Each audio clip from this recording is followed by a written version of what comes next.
Derek Kreifels. I love SFOF and what you're doing. Can you tell us why it's so important now when we hear all this about ESG? Absolutely. Well, as you know, ESG, and I'm sure many of your viewers know, it stands for Environmental, Social, Governance Investing. And, at the end of the day, we believe that it's un-American. I mean, that's a really quick summary. But, what it is they're very large fund managers who have been using the leverage of ownership that they have or the ability to manage state pension funds and tax dollars to promote their own social agenda.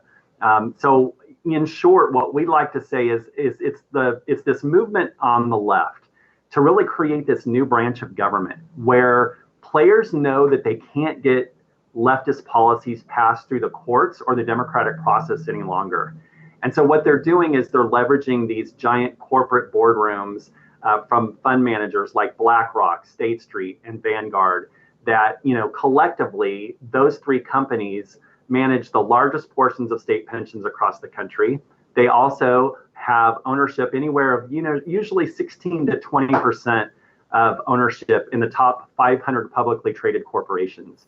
And so when they start working together and they decide to vote as a block when it comes to shareholder season and shareholder proposals, maybe to get a climate activist, for example, elected to the board of directors for ExxonMobil or other shareholder proposals, they have the power to do that. And that's what we're trying to stop. Yeah, no, I'd take it a little further than that. I think that's pure fascism. That's corporatism at minimum. But this is what Benito Mussolini wanted so he could put his policy through Italy, in the 30s and 40s and control the people. And I think you're onto something there. I think it's a terrible thing.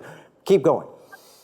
Well, the other thing that I would just add is, a lot of people ask me, what are the motivations for these corporations to advance this ESG agenda, besides the fact that they know they can't get it passed through our democratic process any longer? There's this desire to do business with the people of China.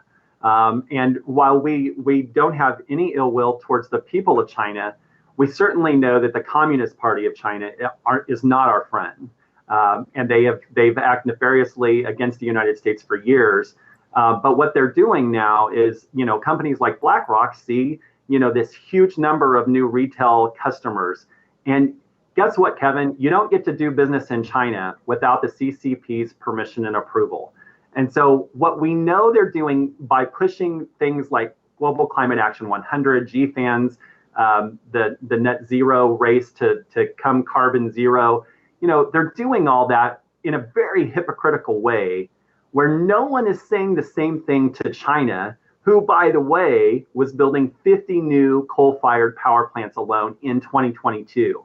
So there's this giant gap of hypocrisy where there's all of these world leaders that, this sprung out of the UN and European Union nations, where they all got together and decided we can really force the behavior. That's Larry Fink's quote, by the way.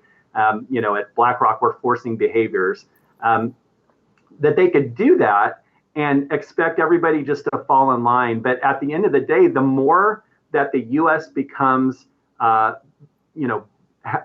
dependent on electric cars, electric charging stations, this new idea that, combustion engines are bad, we're going to outlaw them, the more we become dependent on nations like China, who own a majority of the rich minerals in the world.